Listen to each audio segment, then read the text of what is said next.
Before we begin, it's important that I emphasize a few disclaimers.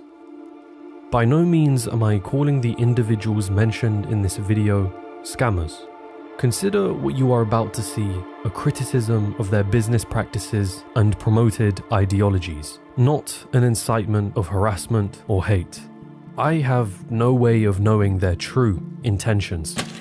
It is entirely possible that those mentioned have created their teachings with good intent, no matter how misguided those teachings have become. And whilst I will be including sources to back up every claim that I make, treat this video as my own opinion and conclusions surrounding the subject of New Age spirituality and New Thought related ideas.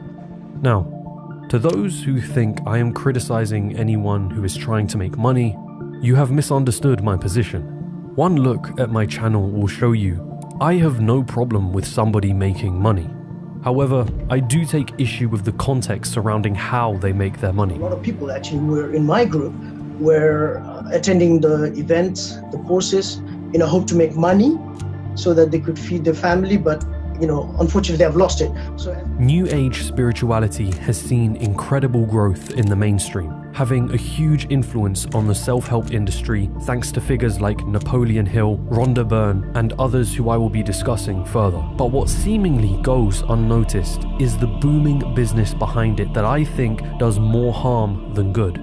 When you recognize your vibrational frequency, you're drawing into yourself all the time, literally, the vibration that is most like what you're putting out. Right. There was a woman who had cancer who refused medical treatment because she believed in the secret. In this video, we'll take a look at some of its most influential figures, its roots, and how it is fundamentally built from a flawed and dangerous disregard for reality. Now, it would be impossible for me to cover the entirety of the New Thought movement in just one video. So bear in mind that there will be influential figures in this industry that I fail to mention or decide to cut. However, I want you to take notice of the patterns. From multi-level marketing, to scammers, to self-help, to pseudoscience, to subtle deception. I'll aim to demonstrate why I think New Age spirituality has inherently allowed itself to become the perfect grift.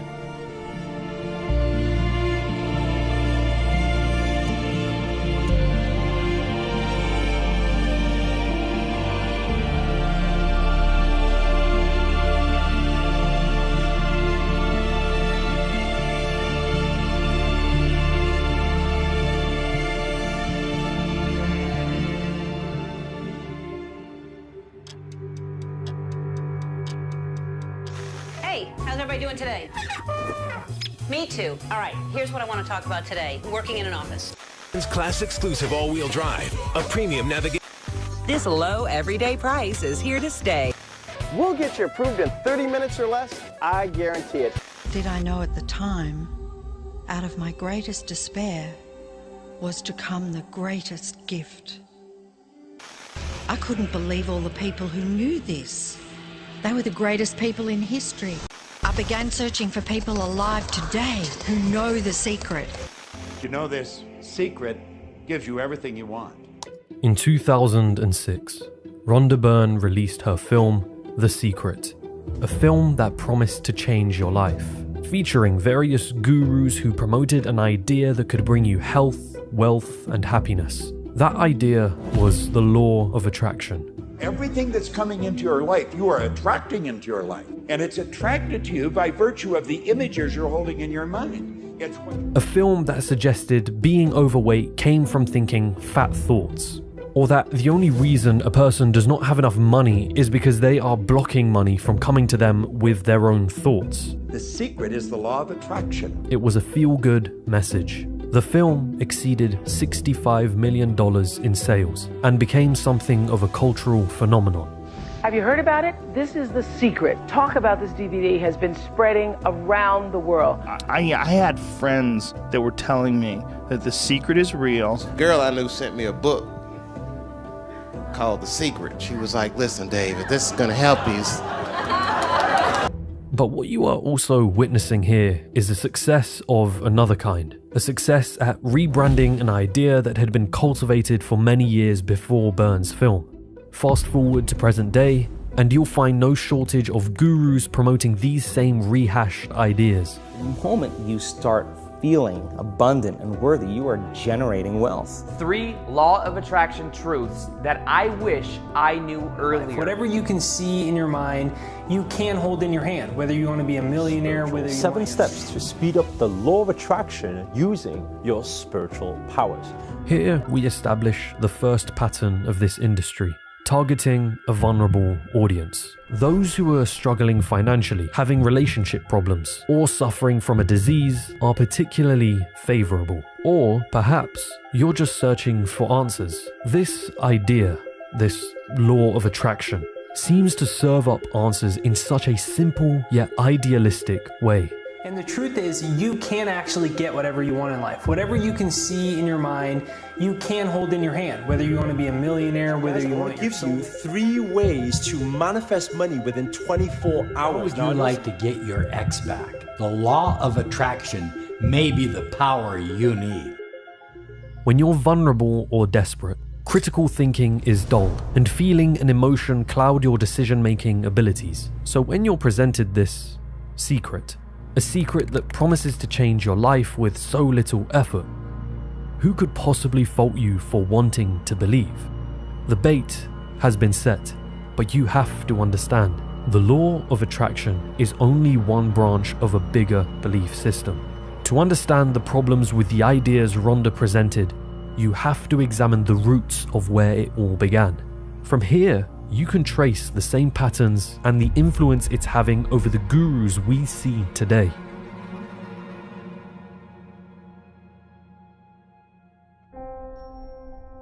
The New Thought movement was centered around a few key ideas.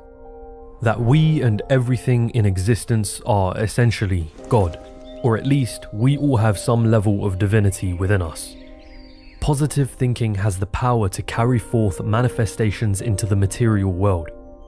New Thought's supposed origins travel back to a man named Phineas Parkhurst Quimby, an American clockmaker born in 1802. Quimby became interested in the idea of using the mind as a way of curing people from illness and disease, after he himself had supposedly recovered from tuberculosis through his own healing methods.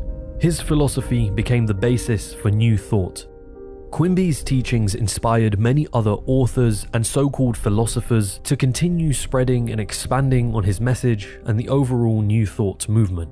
In those years, New Thought focused on our mind's ability to heal us from illness and disease. It emphasized intuition, feeling, and anecdotal evidence rather than empirical science-based evidence. It wasn't, however, until the 20th century where the New Thought movement extrapolated this into wealth creation. The ideology is perfect. If our thoughts had the power to quite literally change the material world, surely they could manifest wealth too.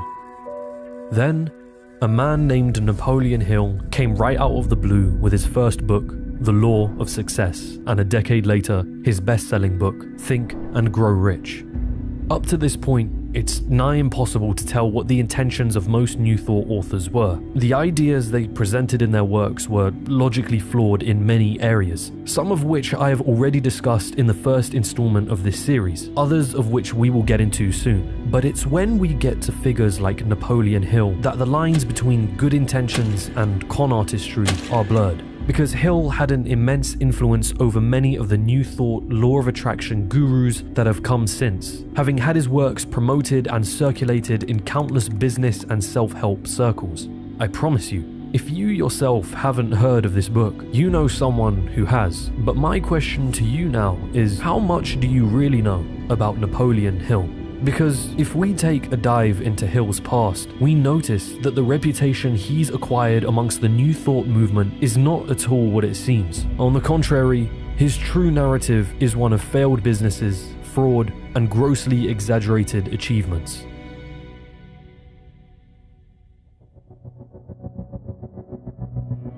Think and Grow Rich echoes much of the New Thought sentiment, especially when it comes to the pursuit of riches, highlighting how our thoughts and our desires can be transmuted into their financial equivalent. Hill even goes as far as to use examples in which thoughts have been able to cure deafness, including his own sons. This is a book that Napoleon claims he was tasked with creating after meeting one of the richest men in the world at the time, Andrew Carnegie, whereby Carnegie tasked him to interview some of the most successful men in business and learn the secrets to their success. But go a little further down that rabbit hole and you'll realize Hill may not be the person he is so commonly portrayed as by his fans or his own works. In 1907, 30 years before the release of Think and Grow Rich, Hill co-founded the Acre Hill Lumber Company in Mobile, Alabama. Only a year later, the Pensacola Journal reported that the company was liable to bankruptcy proceedings and charges of mail fraud. It turns out that Hill had bought lumber from outside of Mobile on credit before selling the lumber at a much lower price in cash. Eventually, creditors and other businesses were catching wind of the fraud, and in September of 1908, Hill was on the run from authorities. It was around this time that Napoleon Hill claimed he spoke with Andrew Carnegie. But according to Andrew Carnegie's biographer, there was, quote, no evidence of any sort that Carnegie and Hill ever met. In 1909, Hill initiated the Automobile College of Washington, a college that promised students to teach them how to build, chauffeur, and sell motor cars. Only it turns out this college was just a way of getting free labor for building cars and then selling them. The Motor World magazine in April 1912 called Hill's college a scam and a, quote, joke to anyone of average intelligence, listing the many insane claims that Hill's college had been making, along with its scheme of paying students $3 a head per any other student they had recruited into the college, much akin to a multi-level marketing scheme we might see today. The college eventually folded in 1912. But Hill wasn't finished trying to make a name for himself. And in 1915, he established a school called the George Washington Institute of Advertising, intending to teach the principles of success and self-confidence. Only 3 years later, 2 warrants had been issued for the arrest of Hill with charges of violating blue sky laws. You see, Hill established the college with a $100,000 capitalization and attempted to sell the shares to investors, primarily his own students, despite the school's assets being worth at best $1,200. The school ended not long afterwards, and this only scratches the surface of the other swindles Hill had been involved in. Of course, I understand what the common rebuke here would be. Napoleon Hill's book actually has value, and I myself have taken value from that book. Why should I care if the man himself had a fraudulent past? But that's the point, isn't it? If you were a grifter, then for the grift to work, you must be able to provide some crumb of truth. The strategy is simple yet so effective. Gain the trust of your victim by preaching some level of truth, then subtly attach more extreme ideas to that truth until the victim can no longer recognize the difference. New Thought does this constantly. Positive thinking is no longer just a tool solely for better day-to-day well-being. It becomes a powerful force that can literally manifest material results. Health and disease, according to New Thought, can be cured simply through the power of our minds. Consider this. How many people have read and engrossed themselves in the teachings of Napoleon Hill? Hundreds, if not millions of individuals? But how many of them truly managed to achieve the financial success that they initially visualized on being tasked to do so when reading the book? Most, I'd wager, have likely not. Why is that? Because financial success can't possibly be reduced down to your thinking or your ability to visualize wealth. Even taking action, which Hill admittedly does promote in his book, is no guarantee for financial success. Action increases probabilities, but for this to be a law, it must work every time. And yet, New Thought is fundamentally unfalsifiable. We can't measure thoughts and feelings, nor the supposed vibrations thoughts and feelings have. And that's just the thing, see? The best grift is the one that leaves the grifter blameless. Anyone right now can write a book or sell a program on the law of attraction. They can run ads targeting vulnerable consumers, and best of all, if their teachings don't work, the blame never falls on them. It's always your fault. You didn't believe enough. You weren't thinking positive enough. You had resistance. You weren't patient enough. Now, the price of a book doesn't seem daunting. If you only spend a few dollars and glean some value from it, then it seems rather harmless and possibly worth the money. But how would you feel if the price of said book was a figure much higher than just a few dollars? How would you feel about someone promoting a secret or guarantee of success for much larger amounts of money?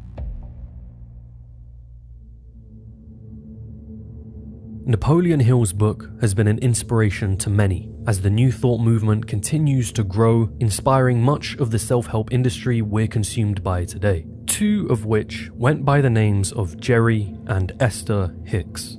We'd like to ask Abraham to come and speak to us. Okay, it just takes a few seconds. I won't move much.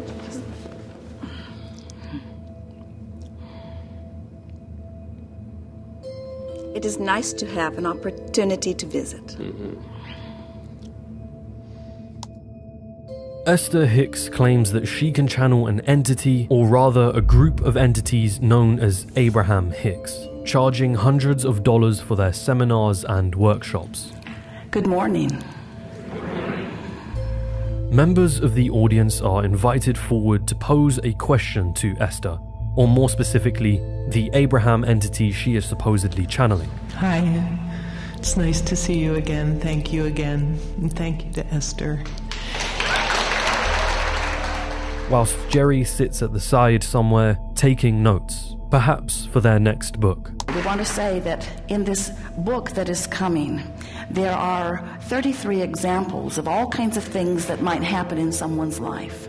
And each of these examples... Both Esther and Jerry have authored countless books promoting the teachings of this Abraham entity, which are structured like a conversation between Jerry and Abraham, with the latter giving answers to life's most asked questions. Esther goes as far as claiming on her site that this is the original source material for the current law of attraction.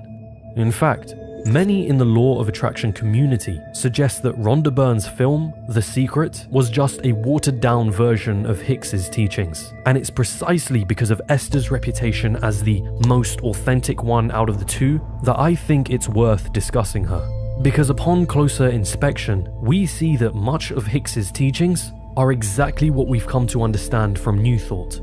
I don't actually have to know whether or not Esther really is channeling an entity for me to be extremely skeptical of her work. The contradictions and problematic teachings speak far more to her legitimacy than any claims of channeling. In Esther's book, The Law of Attraction, one such problematic teaching centers around the idea that a victim of a robbery is a co-creator of the violence inflicted upon them.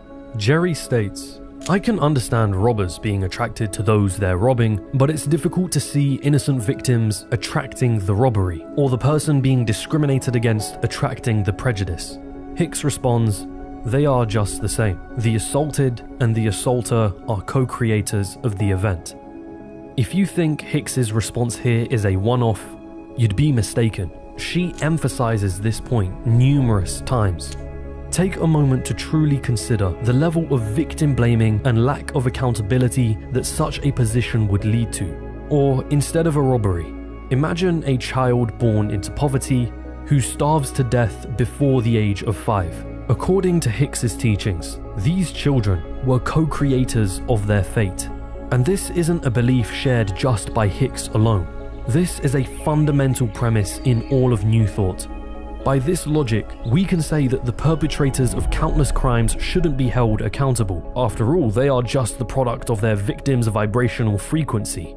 Any rational person can see the danger of this thinking. But as we've come to learn, for the preacher of such ideas, this logic is perfect. Because all who complain that they haven't been able to manifest health, wealth, abundance, or whatever dream we've sold them on, we can tell these people that it isn't the fault of our belief system that they didn't get what they wanted. It is in fact their fault. And as we peddle more of our workshops, write more of our books, we have an excuse each and every time someone attempts to challenge our ideas.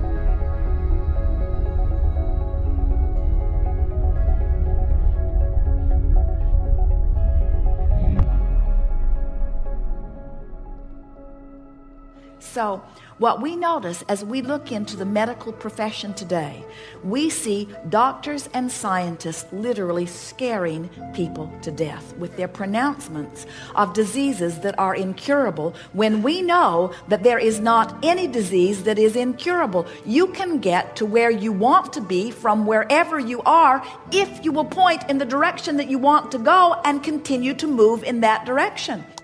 Esther Hicks, as we've already discovered with others in the New Thought movement, makes the claim that our thoughts and feelings, or our vibrational frequencies, can cure us of any disease. It seems odd then, or rather hypocritical, that her husband Jerry himself passed away from cancer in 2011. But this hypocrisy is something we'll see more of as we continue. Now, you might ask, why bother adding all the metaphysical and pseudoscientific ideas in the first place? If Esther and Jerry were truly trying to con people or just make a ton of money, wouldn't it have appealed to a bigger market if she simply passed herself off as a life coach, rather than turning potential customers off of her works by claiming that she could channel another entity? I, however, disagree. It's my opinion that the addition of spirituality and channeling is actually an incredibly clever marketing device, because now life advice turns into the teachings of Abraham. And if one wants to hear the teachings of Abraham, they must go to the source. They must go to the person who is claiming to channel this divine entity. This creates scarcity around Hicks's business of answering humanity's burning questions. And the scarcer the product, the more valuable it becomes. So when you're given an eye-watering price tag, no one bats an eyelid. It is my opinion that New Thought's use of spirituality and pseudoscience serves this exact purpose, allowing your teachings to seem more valuable in the marketplace. It is my opinion that the use of an Abraham entity is more of a marketing device than anything else, conceived from the foundation of Jerry Hicks's past career as a high-level distributor for the multi-level marketing company Amway. A company that preached ideas like the law of attraction and books like Napoleon Hill's Think and Grow Rich, because they recognized that in order to keep members inside the MLM scheme, they had to blame themselves if they didn't achieve the goals the MLM promised. Either way, none of this stopped Oprah from inviting Esther for an interview years later, just as she had done with Rhonda Byrne. And that for over 20 years, Esther Hicks and her husband Jerry have been spreading the word of that so-called secret. It didn't stop the Abraham Hicks money-making machine from running as usual.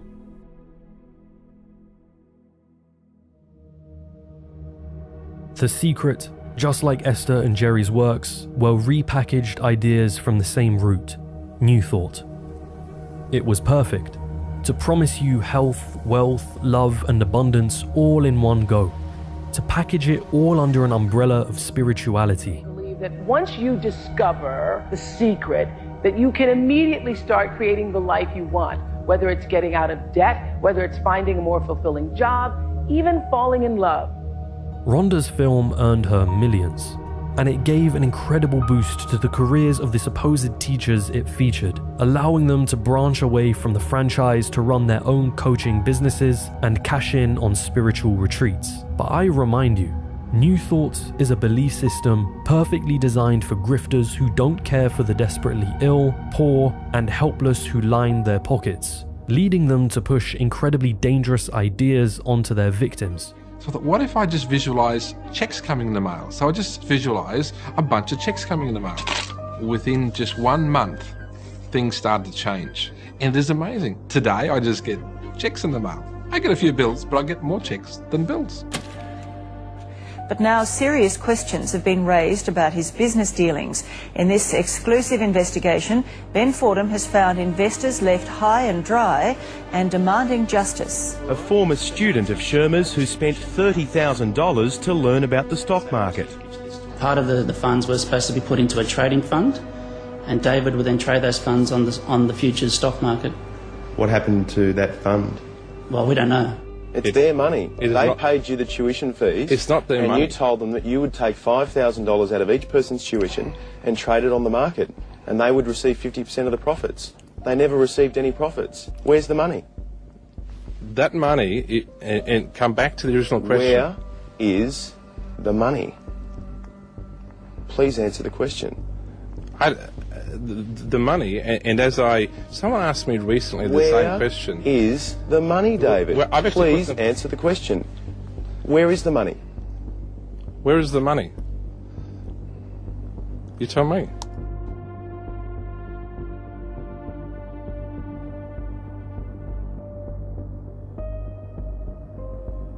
Most people look at their current state of affairs and they say, this is who I am. That's not who you are. That's who you were. And so you must continually invest in yourself. You've got to grow in every single way. Your money is nothing more than the amount of energy, paper energy, that you have in your pocket or purse. Hey, what's the problem? 2 people, not breathing, no pulse. Yes. Police are focusing their investigation on James Arthur Ray, the motivational speaker and self-help guru who ran the 5-day retreat. Over 60 people were in the sweat lodge for 2 hours as the culmination of Ray's spiritual warrior retreat. It was pitch black inside and extremely hot. When it was over, 2 people were dead. Kirby's life ended while she was trying to improve it. That's when she found self-help guru James Arthur Ray. And I can help you. I really can. The motivational speaker had already built a multi-million-dollar business. Launched by the popular movie The Secret, she reached one of the highest level workshops, a retreat, which cost her her life savings, $10,000. Do find the defendant, James Arthur Ray, on the offense of negligent homicide as a result of the death of Kirby Brown as follows: guilty.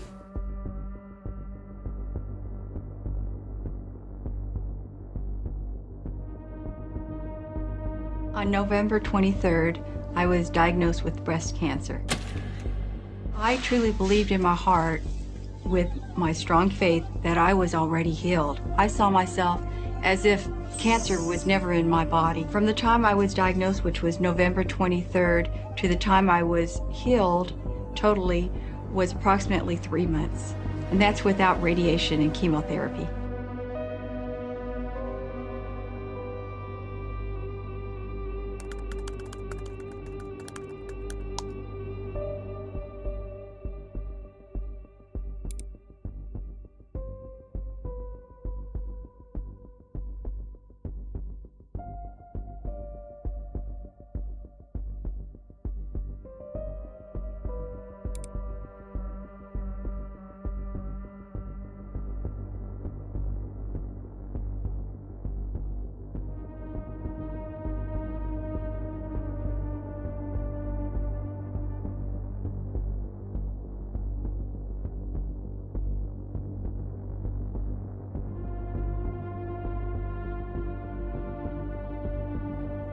You will attract everything that you require. If it's money you need, you'll attract. If it's people you need, you'll attract. If it's a certain book you need, you'll attract. Bob Proctor is a preacher of the law of attraction, appearing numerous times during Rhonda Byrne's film.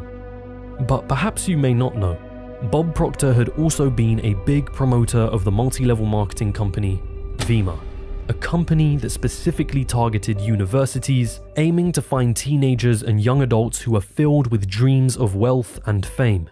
Here you create your own income. You can be 16 and make as much money as you want. You can be 85 and make as much money as you want. Why would you let somebody else tell you how much money you're worth? That doesn't make sense to me. Bob Proctor made several appearances at their events, as his books were promoted amongst Vemma's young distributors.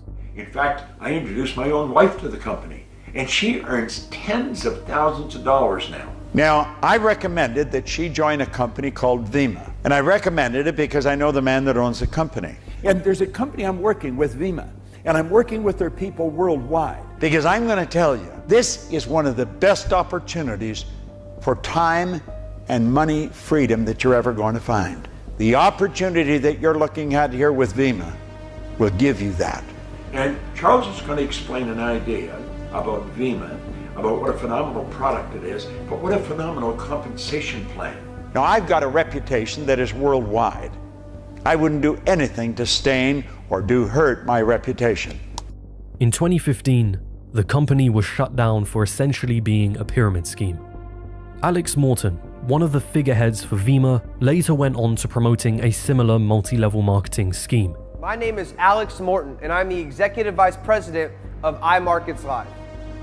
Now, who else do you think promotes iMarkets Live? attending and speaking at their conferences. Mr. Bob Proctor.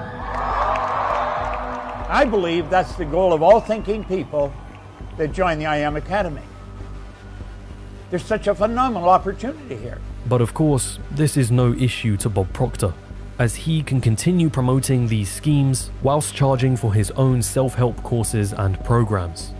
You are all, and I am, God's highest form of creation.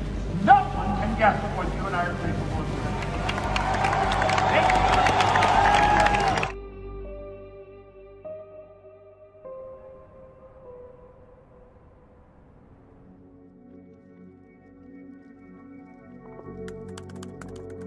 For all of you wondering, the simplest way to sum up the law of attraction: get rich using the law of attraction. On the 17-second manifestation, you expand your awareness. Favorite law of attraction and manifesting hacks. So it's just one payment of $3.99 or 3 installments of $149. How to manifest a text from a specific person. And how to manifest your significant other. Manifesting health for the people in our lives. If you want to manifest anything you want into your life, be that. Ask for a video on how to manifest someone. Attract your twin flame. Money scarcity, manifestation, love. To some, it'll be nothing but a passing fad.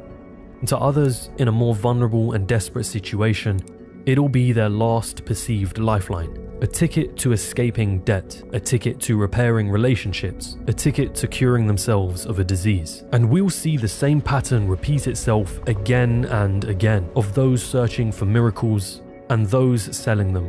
Because I know I was absolutely broken. It's the only way I can put it into words. I was broken because of my experience. How much money did you lose in your experience? All in all, the guts of £10,000. Jeez. I know, it's sick. And as a single parent, that's got to be devastating. Devastating is a bit of an understatement. What is the law of attraction or new thought when you realize that positive thinking, visualizations, meditation, affirmations are all tools that exist separately from this belief system? When we strip away all these tools from new thought, then perhaps you'll see it in a truer light. An unhealthy glorification of positivity with a lack of care for real science, opting instead for anecdotes and unfalsifiable claims. Of course, science isn't able to explain everything yet. The problem of consciousness is a real one. But when I look at New Thought or New Age spirituality in general, it doesn't seem truly interested in these ideas. It instead uses spirituality to promote great dreams and a feel-good message that dumbs down complicated issues like obtaining wealth or disease into metaphysical pseudoscientific concepts. It uses spirituality to avoid harsher realities about the world at large. It is guilty of the just world fallacy, assuming that positive actions will lead to positive consequences, completely ignoring the fact that sometimes those who are optimistic and positive all their lives can be run down and taken advantage of, whilst other individuals who are morally bankrupt advance successfully in their careers with no repercussions. It's easy to fall into New Thought's overly optimistic and naive painting of reality. I know this because I myself have done so. In a video on this very channel, I promoted the works of Eckhart Tolle, and although Tolle's books steer more towards Eastern and Taoist philosophy, I didn't realize that what I was promoting was still a gateway into New Thought. My message here is not that you should abandon your goals, visions, or dreams, but that you should be wary of an industry that uses unfalsifiable claims and an unimaginable amount of pseudoscience to generate millions in revenue. Critical thinking is a skill, and it should be honed and practiced. From looking at the New Thought movement's tendency to attract those who have questionable intentions, to its incredibly harmful claims about health and medicine, and its constant habit of victim blaming, it should be met with extreme scrutiny. And a series like this isn't going to stop this ever-growing industry. But my hope is that it gets you to see another side to this belief system, whether you yourself believe in it or whether you know someone who does. Because at some point, I'm certain, you will encounter New Thoughts or New Age spirituality, whether it be on the train home from work, whilst talking to a friend, or scrolling through your social media feed. If this series gets you to do anything in that moment, it's this. to stop and think critically, no matter how vulnerable your situation, to not let someone bypass your reason and logic, to be able to spot when someone is promising you a dream, to spot when someone is presenting you a crumb of truth so that you accept their larger, more extreme claims as truth too, to spot all of this and to be able to see through the illusion. An illusion masquerading as truth, using pseudoscience, spirituality, and a feel-good message as bait.